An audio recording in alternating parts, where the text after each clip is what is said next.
نہ عرض بیاں ہے نہ عرض تکلم، نہ عرض بیاں ہے نہ عرض تکلم، سبھی سننے والوں کو میرا السلام علیکم۔ المسلم اخو المسلم، صدق اللہ العظیم۔ مسلمان کا بھائی ہے۔ نبی مکرم صلی اللہ علیہ وسلم نے ارشاد فرمایا، ایک مسلمان دوسرے مسلمان کا بھائی ہے۔ نبی مکرم صلی اللہ علیہ وسلم یہ بھی فرما سکتے تھے کہ ایک مسلمان دوسرے مسلمان کا دوست ہے، رفیق ہے، یار ہے، لیکن نبی مکرم صلی اللہ علیہ وسلم نے ایسا نہیں فرمایا۔ انہوں نے فرمایا المسلم اخو المسلم، مسلمان کا بھائی ہے۔ اب بھائی کیوں کہا؟ بھائی کے دل میں بھائی کی درد ہوتی ہے۔ اگر دو بھائیوں کے درمیان اختلاف ہو، اس حالت میں بھی وہ بھائی، اگر اس بھائی پر ظلم ہو رہا ہے، یہ بھائی خوش نہیں ہو سکتا۔ اس لیے مسلمان کو مسلمان کا بھائی کہا۔ نبی مکرم صلی اللہ علیہ وسلم نے از اول تا آخر، یعنی جب کلمہ پڑھا ہے اس وقت کوئی مسلمان نہیں تھا، چند مسلمان تھے، دارالارقم کے اندر تھے۔ تو دارالارقم کے اندر مسلمانوں کو تربیت دی کہ ایک مسلمان کیسا ہوتا ہے، سچا مسلمان کیسا ہوتا ہے، اس کے دل میں دوسرے مسلمان کی کتنی محبت ہوتی ہے اور لوگوں کی کتنی عزت کرتا ہے۔ اسلام جیسا مذہب، اسلام تمام مذاہب کی نمائندگی کرتا ہے۔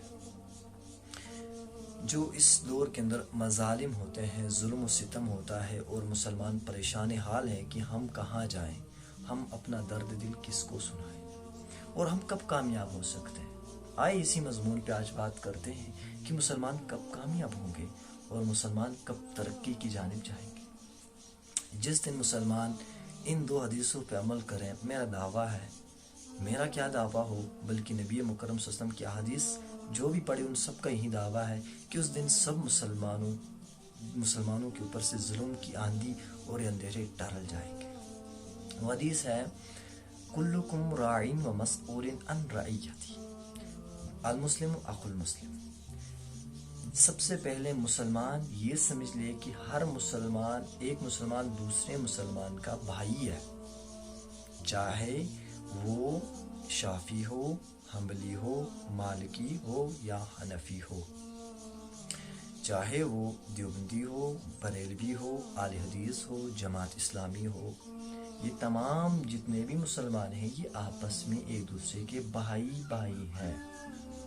جتنے بھی مسلمان ہیں ایک دوسرے کے بھائی ہیں۔ جب مسلمان اس بات کو دل میں اتار لیں، اس دن مسلمان ایک دوسرے پر انگلیاں نہیں اٹھائیں گے، کیونکہ ایک بھائی دوسرے بھائی کو یہ کبھی نہیں کہہ سکتا کہ تو حرام زادہ ہے، کیونکہ اس کی وجہ سے اس کی ماں پہ گالی آ جائے گی۔ اسی طریقے سے ایک مسلمان دوسرے مسلمان کو کبھی کافر نہیں کہہ سکتا، کیوں؟ اس کی وجہ سے اس کے نبی کے اوپر انگلی آئے گی، اس کے دین پر انگلی آئے گی۔ ایک بھائی کو مار سکتا ہے، پیٹ سکتا ہے، لیکن اس کو ماں کی گالی نہیں دے سکتا، اس کی بہن کو گالی نہیں دے سکتا، کیونکہ اسے پتہ ہے کہ اس کی ماں میری ماں ہے، اس کی بہن میری بہن ہے۔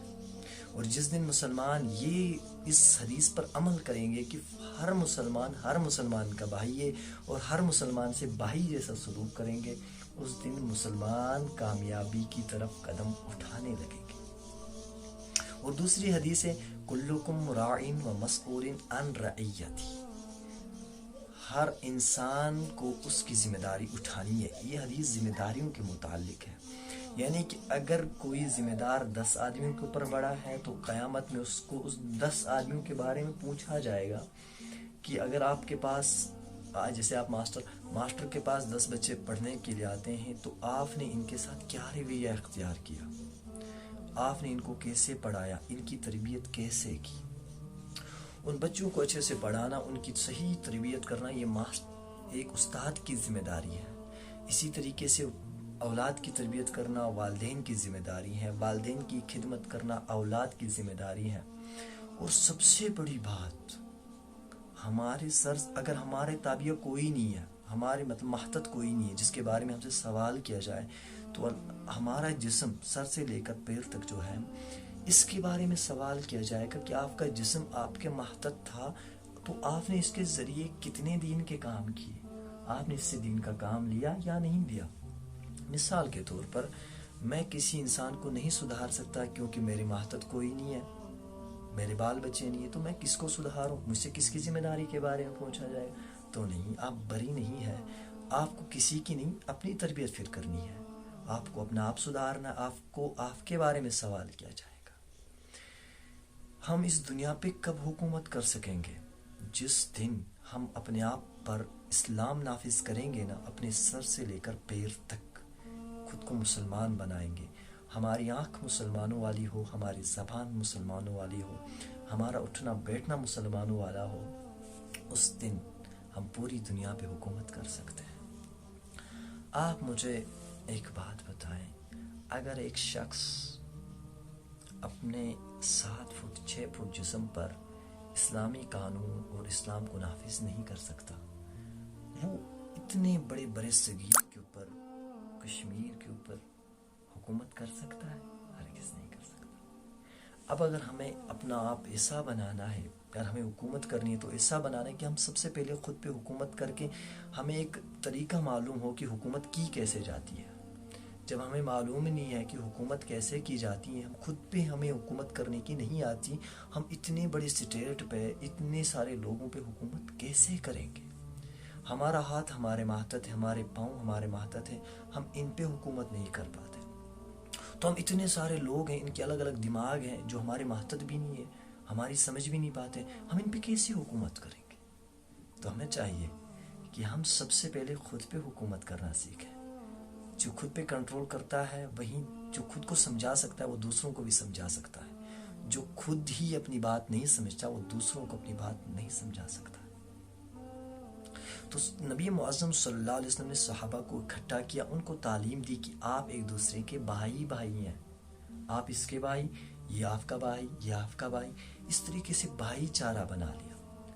میں نہیں کہتا کہ آپ تمام فریقین مطلب بہت سارے مسلک ہیں، بہت سارے طبقے اور فرقے اس دور کے اندر موجود ہیں کہ سب کے سب مطلب یہ کہیں کہ نہیں کوئی ایک ہی فرقہ صحیح، میں ایسا نہیں کہتا ہوں۔ آپ کوئی فرقہ اپنا نہ چھوڑیں، آپ جس کو مان رہے ہیں، کوئی جس عالم کو صحیح مان رہا ہے اس کی بات سنیں، فضول بحث و مباحثہ کر کے اپنی ذہن کو، اپنے ایمان کو خراب نہ کریں۔